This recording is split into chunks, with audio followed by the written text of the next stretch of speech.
हर रोज एक नई कहानी देखने के लिए चैनल को सब्सक्राइब करें और बेल आइकन दबाना ना भूलें। इरावती अपने परिवार के साथ दिल्ली के रहने वाली थी। बाकी चीजों में उसकी किस्मत ठीक थी, लेकिन बहुओं के मामले में उसकी किस्मत थोड़ी सी खराब थी। वो भी सिर्फ छोटी बहू को लेकर, क्योंकि जहाँ उसकी बड़ी बहू श्रुति, जो कि बहुत अमीर घर की होने के बाद भी बहुत संस्कारी थी, वहीं दूसरी तरफ उसकी छोटी बहू चंचल गरीब घर की होने के बावजूद एक नंबर की बेशरम थी, जिसे कुछ भी कह लो उसे कोई फर्क नहीं पड़ता था। ऐसे ही एक दिन सुबह के समय सभी लोग एक साथ बैठकर नाश्ता कर रहे थे। तभी इरावती कहती है, बड़ी बहू, सभी लोग तो आ गए नाश्ता करने के लिए। तेरी देवरानी कहाँ है? वो क्यों नहीं दिखाई दे रही? क्यों नवीन, कहाँ है तेरी बीवी? माँ, आप मुझसे क्यों पूछ रहे हैं? मैं हमेशा उसे अपने साथ बांध कर तो नहीं रखता हूँ ना। बीवी तेरी है तो क्या जाकर पड़ोसी से पूछूं? सभी लोग समय से नाश्ता करने आ गए हैं, लेकिन तेरी मैडम का कोई अता पता ही नहीं है। किसी चीज का कोई समय होता है कि नहीं? माँ जी, आप शांत हो जाइए और नाश्ता करिए, अभी आती ही होगी। वो क्या है ना, रात में उसकी थोड़ी तबीयत खराब लग रही थी, इसीलिए मैंने ही बोला था कि अगर तबीयत ठीक ना लगे तो आराम कर लेना। आप लोग नाश्ता करिए, मैं देवरानी जी को बुला कर लाती हूँ। श्रुति इतना कहकर जैसे ही चंचल के कमरे में जाने के लिए आगे बढ़ती है, तभी चंचल को सीढ़ियों से उतरते हुए देखकर वो रुक जाती है। तभी उसकी सास इरावती कहती है, बहुत सी बेशरम बहुएं देखी है, लेकिन तेरे जैसी गरीब बेशरम बहू आज तक नहीं देखी। जरा अपनी जेठानी से कुछ सीख, जो इतने बड़े और अमीर घर के होने के बाद भी कितनी संस्कारी बहू है। लोग कहते हैं बड़े घर की लड़की अच्छी नहीं होती है, उनके अंदर संस्कार नहीं होते, इसलिए हमेशा गरीब घर की लड़की को बहू बनाना चाहिए। लेकिन यहाँ तो सब उल्टा हो गया है। माँ जी, एक बात बताइए, आप रोज सुबह सुबह मुझे इतना सुनाती हैं, आपके मुंह में दर्द नहीं होता क्या? जब देखो तब चींची करती रहती हैं आप। देवरानी जी, ये क्या तरीका है माँ जी से बात करने का? अपनों से बड़ों से कोई ऐसे बात करता है क्या? यही संस्कार है आपके? बहू, तो किस बेशरम लड़की को संस्कार सिखा रही है? इस गरीब को क्या पता संस्कार क्या होते हैं, या बड़ों की इज्जत करना क्या होता है। अपने गरीब घर में कुछ मिला नहीं होगा, इसलिए शादी के बाद आराम देखकर दिन पर दिन और बेशरम होती जा रही है। देखिए माँ जी, आप ये बार बार मुझे बेशरम बहू का ताना मत मारिए। आपको मुझसे ज्यादा परेशानी हो रही है तो मुझसे बात मत करिए और रहिए अपनी अमीर संस्कारी बहू के साथ। वो तो रहूंगी ही, जो जैसा होगा वैसे ही कहा जाएगा ना। ठीक है, फिर कहते रहिए माँ जी, मुझे कोई फर्क नहीं पड़ता। जेठानी जी, मुझे खाना दीजिए, भूख लगी है। हाँ ठीक है, आइए आप लोग भी साथ में बैठकर नाश्ता कीजिए। रहने दीजिए भाभी, भर गया पेट सुबह सुबह ये ड्रामा देखकर। भगवान ही जाने कितनी बेशरम बहू है मेरी। अरे तुझे कितनी बार समझाया है, हमारे घर में सब नहा धोकर पूजा करके ही खाना खाते हैं, लेकिन तू रोज बिना नहाए धोए आकर डाइनिंग टेबल पर बैठ जाती है। पता है माँ जी, अब मुझे सुबह सुबह नहाने की आदत नहीं है। मुझे भूख लगी है तो मुझे खाने दीजिए। चलिए माँ जी, आप भी नाश्ता कर लीजिए। नहीं बहू, रहने दे तू अब नाश्ता। मेरी इस गरीब बेशरम बहू को ही करवा, बेचारी को कभी मिला तो होगा नहीं। इरावती इतना कहकर बिना नाश्ता किए वहाँ से चली जाती है, जिसके कारण और घर वाले भी बिना नाश्ता किए ही चले जाते हैं। लेकिन चंचल को इस बात से कोई फर्क नहीं पड़ता। सबके जाने के बाद वो बेशर्मों की तरह आराम से बैठकर नाश्ता करना शुरू करती है। ऐसे ही कुछ समय और बीतता है। तभी एक दिन इरावती हॉल में बैठकर टीवी देख रही थी। तभी उसकी पड़ोसन मीरा बहुत सारी साड़ियाँ लेकर उसके घर आती है और कहती है, देख इरावती, ये सब साड़ियाँ कैसी हैं? मेरे मायके से मिली हैं मुझे। क्या बात है मीरा, सारी साड़ियाँ बहुत सुंदर है। वैसे ये बात तो है, तेरे घर वाले तुझसे आज भी बहुत प्यार करते हैं, इसलिए जब भी तू वहाँ जाती है इतना सारा सामान लेकर आती है। हाँ वो तो है, बेशक मैं जल्दी नहीं जाती हूँ, लेकिन जब भी जाती हूँ वो लोग हर बार की कमी पूरी कर देते हैं। अरे तो क्यों नहीं करेंगे, माँ बाप होते ही ऐसे हैं, जिनके लिए बच्चे कभी बड़े नहीं होते। और मैं तो बस यही समझती हूँ कि तू किस्मत वाली है, जो तुझे आज भी मायके वालों का सुख नसीब हो रहा है। मुझे तो वो भी नहीं हुआ। इरावती और मीरा आपस में बातें कर ही रहे थे कि तभी उसकी दोनों बहुएं वहाँ चाय नाश्ता लेकर आती है। और जैसे ही चंचल की नजर मीरा की साड़ियों पर जाती है, तो उन्हें देखकर वो कहती है, हाय आंटी जी, आपकी साड़ी तो बहुत ही सुंदर है, एक से बढ़कर एक है। दिल करता है सारी ही ले लूं। सच में तुम्हें मेरी साड़ियाँ इतनी पसंद आई हैं तो ले लो, जो भी तुम्हें पसंद हो। नहीं नहीं आंटी जी, ऐसी बात नहीं है। साड़ियाँ बहुत अच्छी हैं, लेकिन हमें नहीं चाहिए। हमारे पास बहुत है। माँ जी ने हमें बहुत सारी साड़ियाँ दिलाई हैं। क्या जेठानी जी, अब जब आंटी जी इतना कही रही है तो ले लेते हैं ना। वैसे भी ये सिर्फ हमारी पड़ोसी थोड़ी ना है, ये तो माँ जी की दोस्त भी है।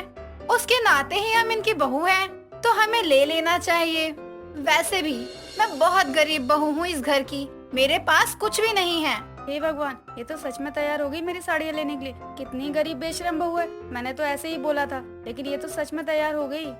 देखिए, आंटी जी ने एक बार भी मना नहीं किया, इसका मतलब वो भी यही चाहती हैं।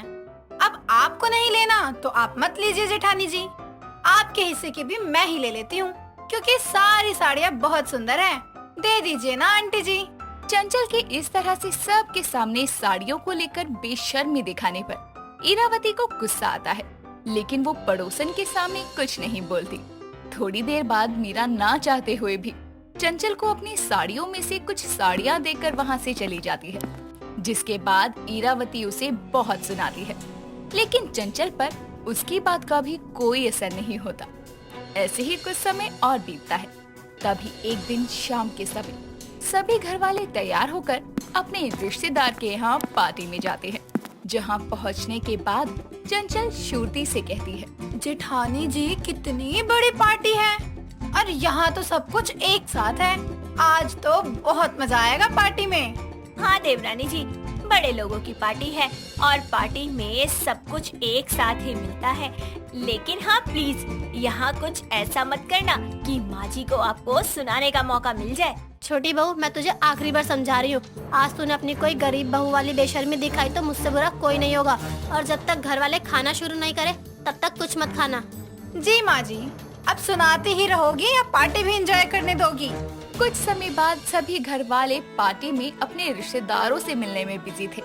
चंचल घूमते घूमते पार्टी हॉल के बाहर निकलती है, जहां उसकी नजर पार्टी हॉल के सामने हो रहे भंडारे पर जाती है, जिसे देखकर उससे रहा नहीं जाता और वो पार्टी हॉल से निकलकर भंडारे की लाइन में लगकर खाना शुरू कर देती है। थोड़ी देर बाद चंचल के सभी घर वाले अपने रिश्तेदारों से बात करते हुए पार्टी हॉल से बाहर आते हैं। तभी उसके देवर अमित की नजर चंचल पर जाती है और वो सभी लोगों के साथ उनके पास जाकर उस पर हंसते हुए कहता है, क्या बात है भाभी जी, अगर आपको इतनी भूख लगी थी तो हमें बता देती, हम आपको खाना खिला देते। ऐसे गरीबों की तरह लाइन में लगकर खाने की क्या जरूरत थी? तुम्हें माँ ने समझाया था, फिर भी तुमने ये सब किया। नवीन भाई, वैसे तो हमने भंडारा गरीबों के लिए लगाया था, लेकिन मुझे क्या पता था कि सबसे बड़ी गरीब तो हमारी भाभी जी है। जरा सामने देखिए कैसे आपकी वाइफ गरीबों के साथ भंडारे की लाइन में लगी है। पहले पता होता तो रिश्तेदारों के लिए भी पार्टी रखने की जगह भंडारा रखवा देता। नवीन की बात सुनकर और रिश्तेदार भी उस पर जोर जोर से हंसने लगते हैं और सभी लोगों को इस तरह अपने ऊपर हंसता देखकर और अपने परिवार वालों को सबके सामने शर्मिंदा होते देखकर चंचल को अपनी गलती पर पछतावा होता है, जिसके बाद वो अपनी सास इरावती को कहती है, जी माँ जी, मुझे माफ कर दीजिए, मुझे लगता है मेरी बेशर्मी कुछ ज्यादा ही हो गई। मैं अपनी हरकतों के लिए आप सभी लोगों से माफी मांगती हूँ। चंचल की बात सुनकर सभी लोग उसे माफ करते हैं, जिसके बाद वो गरीब बेशर्मी वाली आदतों को छोड़कर अपनी जेठानी से एक संस्कारी बहू होने के तौर तरीके सीखना शुरू करती है। इशिका सुबह सुबह सभी को सांबर इडली का नाश्ता बनाकर परोसती है, जिसका स्वाद चखकर उसका पति रमन और सास मनोरमा बोलते हैं, अरे वाह बहू, बहुत बढ़िया सांबर बनाया है। सच में इशिका, मजा आ गया। सच में आप दोनों को पसंद आया। आज पहली बार बनाया है मैंने। मुझे बहुत खुशी हुई कि आप दोनों को पसंद आया। पसंद क्यों नहीं आएगा, बढ़िया बना है एकदम, तू भी चख के देख। इतना कहकर मनोरमा अपने हाथों से इशिका को इडली सांबर खिलाती है, जिसे खाकर इशिका बोलती है, वाह, सच में मेरे हाथों ने तो जादू कर दिया। क्या कमाल का सांबर बनाया है मैंने। मैं भी बैठ के गरम गरम खा लेती हूँ पहले। इशिका झट से अपनी सास और पति के साथ बैठकर टेबल पर नाश्ता करने लगती है। इशिका झटपट से 2-3 कटोरी सांभर पी जाती है, जिसे देखकर उसकी सास मनोरमा कहती है, अरे अरे बहू, आराम से, एक साथ इतना सांबर पिएगी तो तेरा पेट खराब हो जाएगा। माँ जी क्या करूँ, मुझे इसका स्वाद इतना ज्यादा पसंद आ रहा है, मन ही नहीं कर रहा कि बस करूँ। दिल कर रहा है बस सांबर पीती जाऊँ। बहू, भले ही सांबर स्वाद है, पर पेट तो तेरा अपना ही है ना, उसका भी ख्याल रखना है। अपनी सास की बात सुनकर इशिका सांभर की कटोरी खाली करके उसे साइड में रख देती है और घर के बाकी काम काजों में लग जाती है। पर इशिका की जुबान पर सांभर का चस्का चढ़ चुका था, जिसके बाद इशिका हर रोज अपने लिए सांभर बनाने लगती है। ऐसे ही एक दिन इशिका टीवी देखते देखते सांभर खा रही होती है। सांभर खा रही होती है। मनोरमा आकर कहती है। अरे बहू, तू आज फिर से सांबर खा रही है? तू आज सांबर खाना अच्छा नहीं है। ना सांबर खाना अच्छा नहीं है। खाने से भला क्या ही नुकसान होगा? खाने से भला क्या ही नुकसान होगा? मिर्च मसाला है, इसमें कौन सा मिर्च मसाला है? ना हो मिर्च मसाला चाहे हो या ना, ज्यादा खाना अच्छा नहीं होता। ठीक है माँ जी, अब नहीं खाऊंगी। ओके ठीक है, देखती हूँ मैं, अब से मेरी नजर तुझ पर ही रहेगी। ओके माँ जी। इतना कहकर इशिका वहाँ से चली जाती है और अपनी सास के कहे अनुसार इशिका सांभर खाना छोड़ देती है। पर उसकी जुबान से सांभर का स्वाद उतर ही नहीं पाता, जिसके चलते उसे बाकी के खाने की सभी चीजें फीकी, तीखी और बेस्वाद लगने लगती है। ऐसे ही एक दिन इशिका अपने फोन पर खाने की डिशेस देख रही होती है। तभी उसकी नजर बने बनाए इडली सांभर पर जाती है, जिसे देखकर वो खुद से बोलती है, अरे वाह, क्या बात है! बना बनाया इडली सांभर। गरम पानी डालो, माइक्रोवेव में रखो और बस हो गया काम। मुझे भी यही खाना है, अभी खाना है। जल्दी से ऑर्डर करती हूँ। खा पीकर डस्टबिन में कूड़ा डाल दूंगी, किसी को पता भी नहीं चलेगा। हाय! इतना कहकर इशिका जल्दी से ऑनलाइन बना बनाया इडली सांभर ऑर्डर करके मंगवा लेती है। कुछ ही देर में डिलीवरी बॉय उसका पार्सल देकर चला जाता है। इशिका जल्दी से पार्सल खोलती है और खुद से बोलती है, चल चल इशिका, जल्दी से बना ले अपना इडली सांभर और मजे ले लेकर खा। पैकिंग तो बड़ी मस्त है इसकी, जल्दी से बना लेती हूँ। इशिका जल्दी से गर्म पानी करती है और सांभर पाउडर उसमें मिला देती है और पैकेट में से इडली निकालकर सांभर में डालकर माइक्रोवेव में रख देती है। और कुछ ही देर में इशिका का रेडीमेड इडली सांभर बनकर तैयार हो जाता है। इशिका उसे माइक्रोवेव से निकालकर कमरे में ले जाती है और रूम का दरवाजा लॉक कर लेती है, जिसके बाद वो सांभर इडली खाती है और खुद से बोलती है, वाह वाह, क्या स्वाद है, क्या खुशबू है, और इसका प्राइस भी कितना रीजनेबल है। जब दिल करेगा तब मंगवा लिया करूंगी, किसी को पता भी नहीं चलेगा और मेरी इच्छा भी पूरी हो जाएगी। मजा ही मजा है। हाय मेरी अच्छी किस्मत। ऐसे ही दिन गुजरते जाते हैं।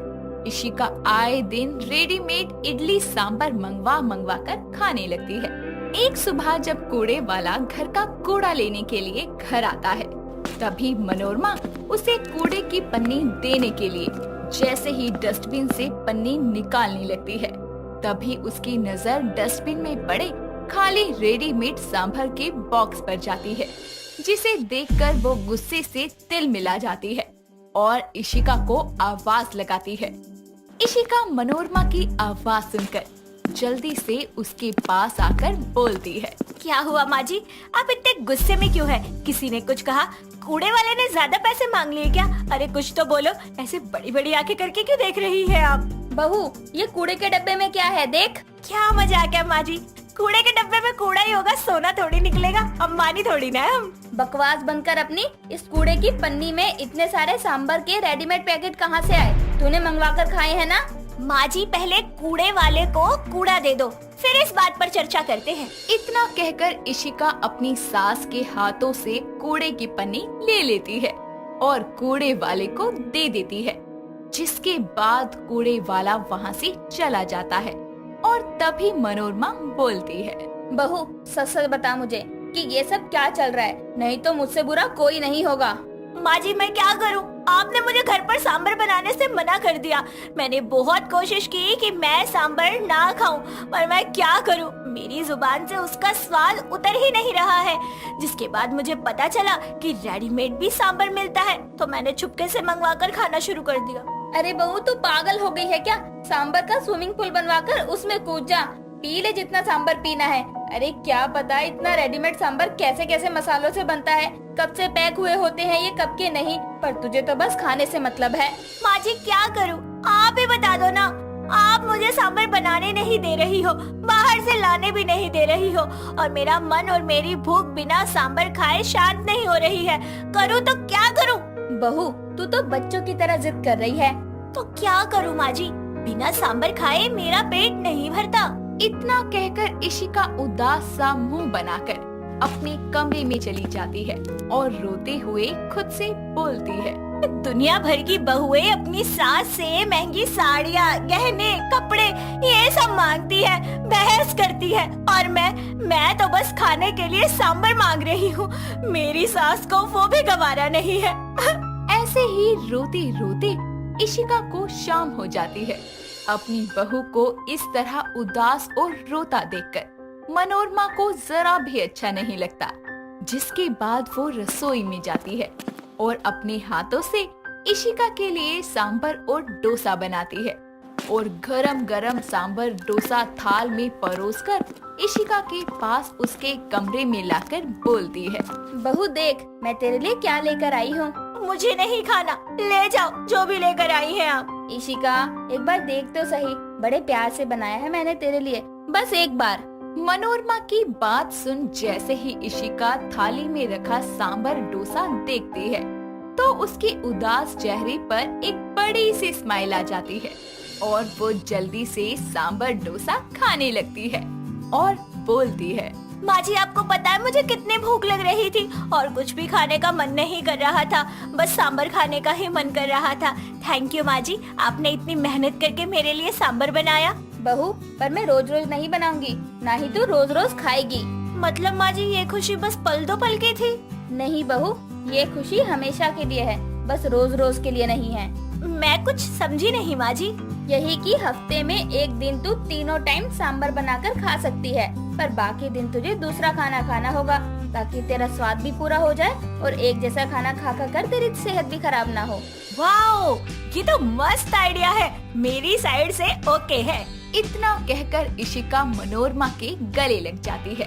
अब इशिका हर संडे कभी सांबर डोसा, कभी इडली डोसा, तो कभी सांबर वड़ा, तो कभी सांबर उत्तपम बना बना कर खाया करती, साथ ही सभी को खिलाया करती। अंशिका बेहद ही खूबसूरत, समझदार और बहुत ही गुणवान लड़की थी। उसे सबकी सेवा करना और सभी का ख्याल रखना बहुत ही ज्यादा अच्छा लगता था। वो रोजाना शिव जी के मंदिर जाया करती थी ताकि उसे बिल्कुल शिव जी की तरह ही एक अच्छा पति मिले। ऐसे ही एक दिन जब वो मंदिर जा रही होती है कि तभी एक सविता नाम की औरत उससे टकरा जाती है और उसके हाथों से सारा सामान नीचे गिर जाता है। तो अंशिका उससे कहती है, मुझे माफ कर दीजिए आंटी जी, मेरी वजह से आपका सामान नीचे गिर गया। कोई बात नहीं बेटा, वैसे भी कुछ खास सामान नहीं था उसमें। बात सिर्फ सामान की नहीं है आंटी जी, बात है तहजीब और तमीज की। कोई बात नहीं बेटा, मुझे तुमसे कोई शिकायत नहीं है। इस सब के बाद अंशिका मंदिर जाने के लिए निकल जाती है और उसके जाते ही सविता सोचने लगती है, कितनी अच्छी और कितनी प्यारी लड़की थी ये। अरे आजकल के टाइम पे तो ऐसी लड़कियां मिलती ही नहीं। मेरे बेटे को सुधारने के लिए इससे बढ़िया और अच्छी लड़की कोई नहीं हो सकती। कुछ समय यूं ही बीत जाता है। सविता बहुत छानबीन करती है और एक दिन वो अंशिका का घर ढूंढ निकालती है, जिसके बाद वो उसके घर जाती है और ऐसे ही बातों बातों में वो अपने बेटे समीर की शादी की बातें करने लगती है और फिर उनसे अपने बेटे समीर के लिए अंशिका का हाथ मांग लेती है, जिसके बाद अंशिका के घर वाले भी एक अच्छा रिश्ता समझकर इसको मंजूरी दे देते हैं। लेकिन सविता उन सभी से एक बहुत बड़ा राज छुपा लेती है कि उसका बेटा एक नंबर का अय्याश था। कुछ ही समय के बाद अंशिका और समीर की शादी हो जाती है। शादी के बाद रात के 2-2 बजे तक समीर वापस घर लौटता तो वहीं अंशिका को उसकी हमेशा चिंता सताती रहती, पर ये अब रोज की बात बन गई थी। एक दिन अंशिका तंग आकर अपनी सास के पास जाती है और उनसे बोलती है, माँ जी क्या है ये सब? मतलब क्या है बहू तुम्हारा? मतलब आप बहुत अच्छे से जानती हैं माँ जी। अरे आपने मुझे पहले क्यों नहीं बताया कि आपका बेटा सारी रात घर से बाहर रहता है और अय्याशी करता फिरता है? माफ करना बेटा, मुझे लगा था कि तेरे आ जाने के बाद मेरे बेटे में सुधार आ जाएगा, पर ऐसा कुछ नहीं हुआ और मेरी वजह से तुझे इतनी तकलीफों का सामना करना पड़ रहा है। कोई बात नहीं माँ जी, आप ऐसा मत कहिए, लेकिन जो अब तक नहीं हुआ वो अब जरूर होगा। मतलब माँ जी आप बस थोड़ा सा सब्र रखिए, सब कुछ अच्छा हो जाएगा। ऐसे ही वक्त बीतता जाता है और एक दिन समीर को एक लड़की घर लेकर आती है। समीर इतना ज्यादा नशे की हालत में होता है कि ठीक से खड़ा भी नहीं हो पाता। ये सब देखकर अंशिका और सविता दोनों को ही बहुत ज्यादा बुरा लगता है। अंशिका और सविता वो दोनों अपने मन में सोचती हैं, कैसा दिन आ गया है, आज मेरा बेटा खुद अपने पैरों पे चलकर घर नहीं आ सकता, उसे किसी और के सहारे की जरूरत पड़ रही है। ये क्या हाल बना लिया है इन्होंने अपना, मुझसे इनकी ये ऐसी हालत नहीं देखी जाती। लेकिन अगर आज मैं हालातों के आगे कमजोर पड़ गई तो ये इस हालत में देखने लायक भी नहीं बचेंगे। इस सब के बाद अंशिका उस कृति नाम की लड़की से उसके बारे में पूछती है और कहती है, जी आप कौन है और इनके साथ क्या कर रही हैं? मैं कृति हूँ, इनकी गर्लफ्रेंड। गर्लफ्रेंड? ये कैसे हो सकता है? अरे मैं इनकी पत्नी हूँ, जानती भी हो तुम? देखो मैं समझ सकती हूँ तुम्हें इस वक्त कैसा लग रहा होगा, पर सच यही है, हम दोनों एक दूसरे से प्यार करते हैं और मुझे ये बात भी अच्छे से पता है कि इनकी एक पत्नी भी है। अरे करमजली, अगर पता था तो क्यों किया ऐसा? अब मैं क्या करूँ अंशिका, प्यार पर कभी किसी का जोर चला है क्या? बस मैं भी प्यार के हाथों मजबूर हो गई हूँ और ये दिल लगी कर बैठी। पर तुम चिंता मत करो, ये तुम्हारे पति है और हमेशा तुम्हारे ही रहेंगे। मैं कभी इन्हें अपने लिए हासिल नहीं करना चाहती, ये तुम्हें ही मुबारक हो। ऐसा कहकर कृति समीर को अंशिका को सौंपकर वहाँ से चली जाती है। इसके बाद अंशिका समीर को अपने कमरे में ले जाकर बेड पर लिटा देती है और जब वो वहाँ से जाने लगती है तभी समीर उसका हाथ पकड़ लेता है और थोड़ी मध्यम आवाज में उससे बोलता है, मुझे माफ कर दो अंशिका, मैंने तुम्हें धोखा दिया है, मैं किसी और लड़की के साथ। समीर अपनी बात को पूरा करता इससे पहले ही नशे की वजह से वो सो जाता है। अंशिका को ये सब सुनकर बहुत ही ज्यादा बुरा लगता है, पर इस बात की भी उसे तसल्ली रहती है कि समीर को अब भी उसकी थोड़ी सी परवाह है। इतना सब होने के बाद भी समीर नहीं बदलता और एक बार फिर से किसी दूसरी लड़की के साथ घर के दरवाजे पर आकर खड़ा हो जाता है। समीर की ये हरकत अंशिका के बर्दाश्त के बाहर हो जाती है और फिर वो सोचती है, अब तो मुझे कुछ ना कुछ जरूर करना पड़ेगा ताकि इनको इनकी हर गलती का एहसास हो सके। अगले दिन अंशिका अपने दोस्त रोहन के पास जाती है और उससे कहती है, हेलो रोहन। कैसी हो अंशिका? मैं ठीक नहीं हूँ। क्यों, क्या हुआ? वो बात कुछ ऐसी है कि अंशिका रोहन को सारी बातें डिटेल में समझा देती है और उसकी बातें सुनकर रोहन उससे बोलता है, मुझे बहुत अफसोस है अंशिका कि तुम्हारे साथ इतना सब कुछ हो गया, बताओ मैं क्या कर सकता हूँ तुम्हारे लिए। इस सब के बाद अंशिका उसे पूरा प्लान समझा देती है, जिसके बाद वो छुप छुप कर जानबूझकर रोहन से फोन पर बातें करना शुरू करती है और देर रात तक घर से बाहर ही रहती है, जिससे समीर को उस पर शक होने लगता है। लेकिन कुछ दिनों के बाद अंशिका खुद रोहन को फोन करती है और उसे अपने घर बुला लेती है। उस वक्त रोहन घर पर ही मौजूद होता है।